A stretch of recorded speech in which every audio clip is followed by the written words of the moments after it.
देखो कितना विश्वास होता है भक्त को, कैसा वो श्रद्धावान होता है। एक राजकुमारी और दूसरी एक जमींदार की पुत्री, दोनों को मित्रता थी। एक दिन राजा के यहां भगवत प्रेमी महात्मा आए।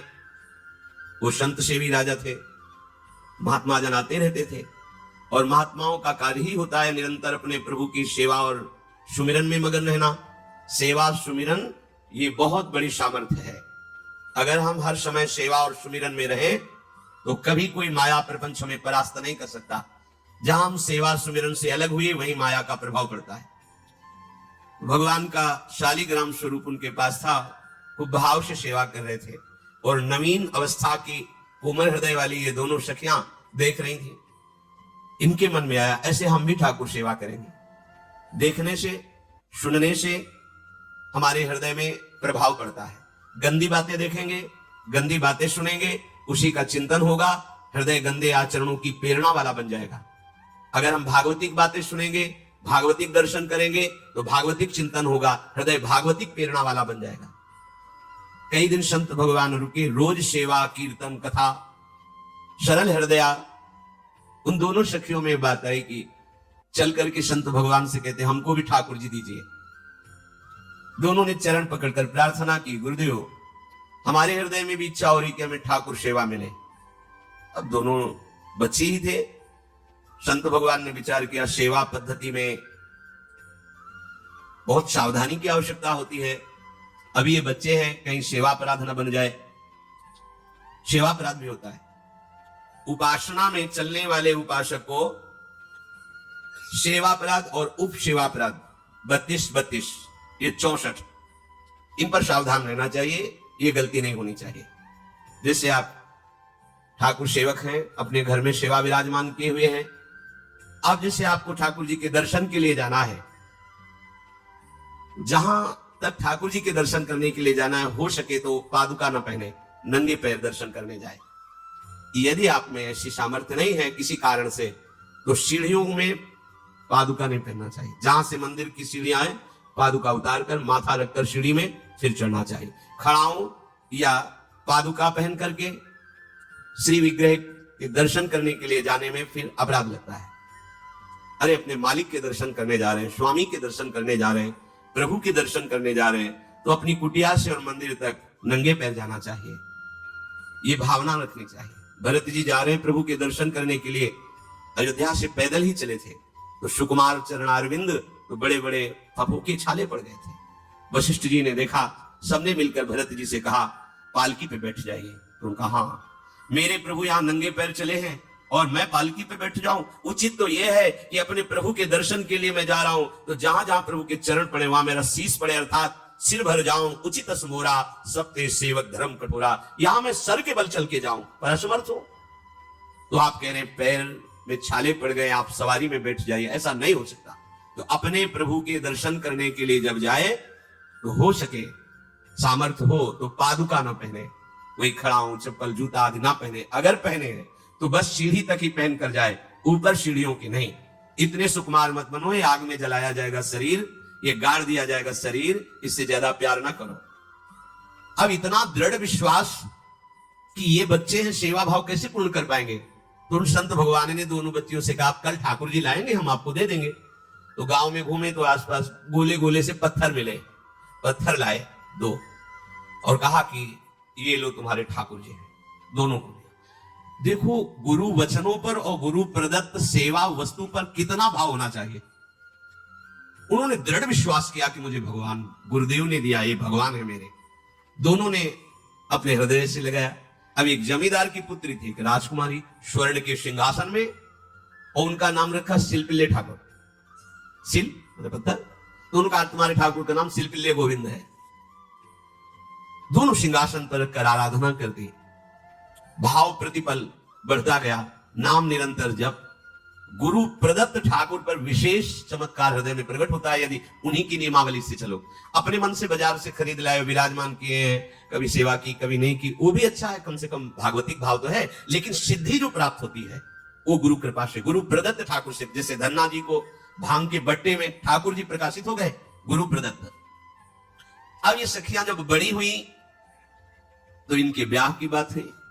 तो जो राजकुमारी थी उनका राजकुमार से किसी से ब्याह तय हुआ, ब्याह हो गया। अपने माता पिता से जब विदाई ली तो अपने ठाकुर जी को जो सिंहासन में थे, सिंहासन से एक सुंदर पेटी में से और गोद में रखा, और अंदर ही अंदर जल रही है कि प्रभु मैंने प्रीतम आपको माना है, संसार के व्यवहार में ये प्रीतम बना हुआ है, पर प्रभु हमारे प्रीतम दो नहीं हो सकते, हमने हृदय से आपको माना। इसी विचार में वो बड़ी उदास है। पहले पालकियों में ऐसा राज सैनिक चल रहे हैं, पालकियों में वो बहू जा रही है और राजकुमार घोड़े पर। राजकुमार बार बार पालकी के समीप जाता, दर्शन करने की इच्छा होती है ना, तो उदास देखता, मन में बड़ी ग्लानि हुई। उसने कहा एक नदी थी, उसने कहा यहां हम थोड़ी देर विश्राम करना चाहते हैं, राजकुमारी की पालकी रखी जाए, सैनिक दूर खड़े हो। तो राजकुमार वैसे ही आज्ञा हुई। तो बात करना चाहते हैं पर वो ना देखती है और ना बात करती है, और इतना सुंदर रूप, क्योंकि ब्रह्मचारिणी और भगवत आराधना। अब उसके हृदय में जलन हुई कि ऐसा क्या है जो हमसे बात नहीं कर रही। बस बार बार ऐसे पिटारी खोल के ऐसे ठाकुर जी को देखती।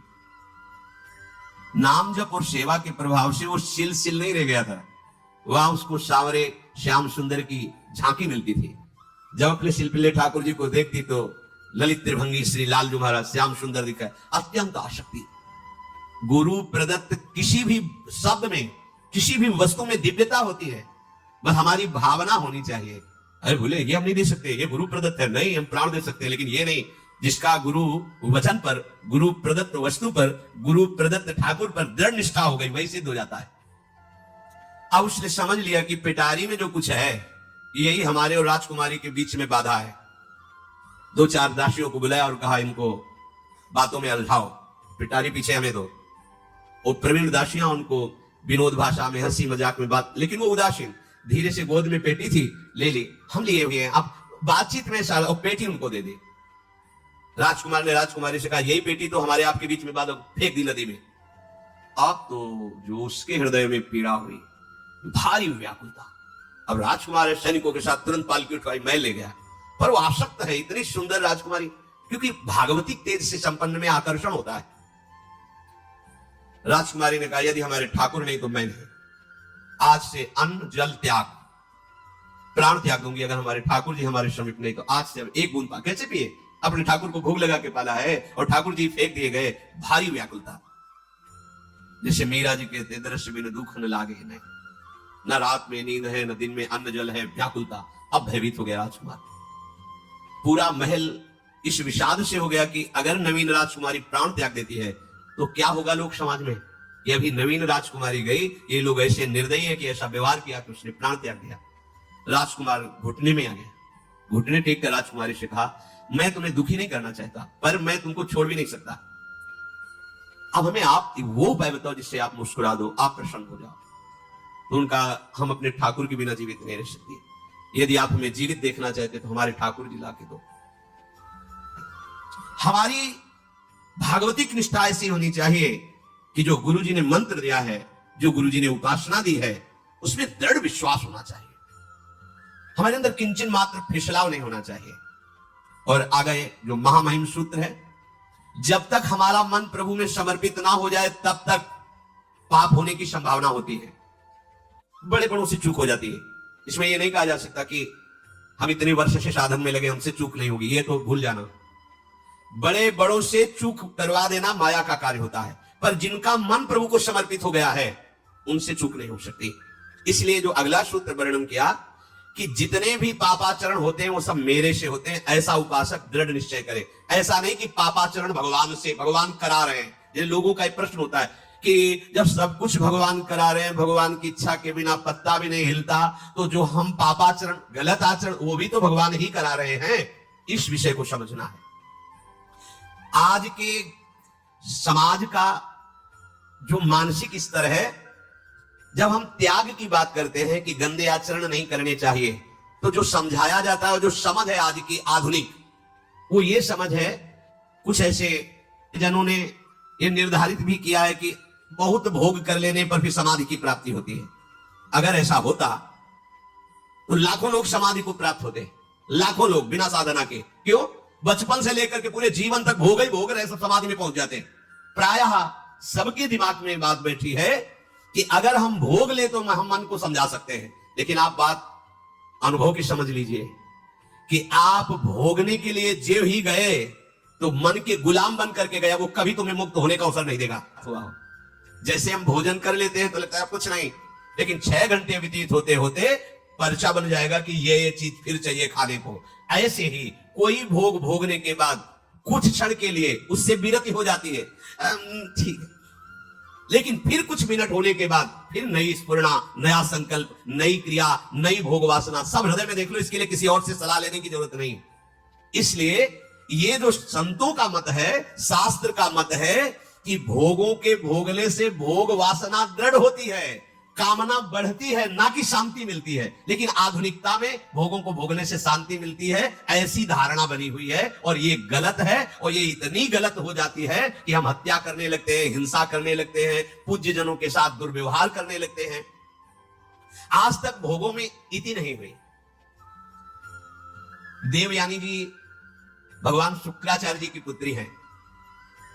वो इतनी सुंदर है कि कोई अप्सरा भी उनसे होड़ नहीं कर सकती, क्योंकि भगवान शुक्राचार्य की पुत्री जितेंद्री, पवित्र, भगवत आराधन संपन्न।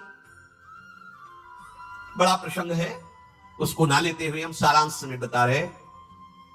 वृषपर्वा की पुत्री शर्मिष्ठा, ये असुर राजकुमारी है, दैत्यराज वृषपर्वा उनकी पुत्री शर्मिष्ठा, और दैत्य गुरु भगवान शुक्राचार्य उनकी पुत्री देवयानी बड़े समाज के साथ जंगल में गई हुई थी। एक बड़ा दिव्य सरोवर था, तुलसी में सब राजकुमारियां स्नान कर रही थी। अचानक वहां से कोई महात्मा निकले तो जल्दी में सबने वस्त्र धारण किए। तो शर्मिष्ठा के वस्त्र देवयानी ने और देवयानी के वस्त्र शर्मिष्ठा, वो महात्मा निकल गए। वहां कोई उनको टिकना तो था नहीं। देवयानी ने देखा कि मेरे पवित्र वस्त्र, देवयानी ने वस्त्र धारण नहीं किया शर्मिष्ठा के। जो महात्मा चले तो देखा कि हमारे वस्त्र राजपुत्री शर्मिष्ठा धारण किए। तो उनका तुझे पता है मेरे वस्त्रों को स्पर्श करने का भी तेरे को अधिकार नहीं, तूने धारण कैसे कर लिया? तो उनका ज्यादा मत बोल, इतना गुमान करके मत बोल। जैसे सब सेवक पलते हैं मेरे महाराज से, ऐसे तेरा पिता और तू भी मेरे महाराज के द्वारा ही पोषित है, क्योंकि वो तो राजा है, सारी सेवाएं वही देते हैं। ऐसा नहीं बोलना चाहिए, क्योंकि गुरु पुत्री है, आचार्य पुत्री है और सम्माननीय है। पर ऐसा वो बोल गई शर्मिष्ठा। देवयानी ने कहा तुझे पता है अगर मेरे पिता की दृष्टि बदल जाए तो 2 मिनट में देवता तेरे पिता सहित संपूर्ण राज्य को नष्ट कर देंगे। मेरे पिताजी के भय से ही देवता आक्रमण नहीं कर। शुक्राचार्य मंत्र वेत्ता है। ज्यादा बात बढ़ गई तो राजकुमारी का शासन चलता है। उसने कहा इस गुरुपुत्री को उठाकर कुएं में डाल दिया जाए, और उस समय वस्त्र धारण नहीं की हुई थी, उनको उसी स्थिति में डाल दिया गया और वो चली गई। उसी समय शिकार खेलने के लिए महाराज ययाति चक्रवर्ती सम्राट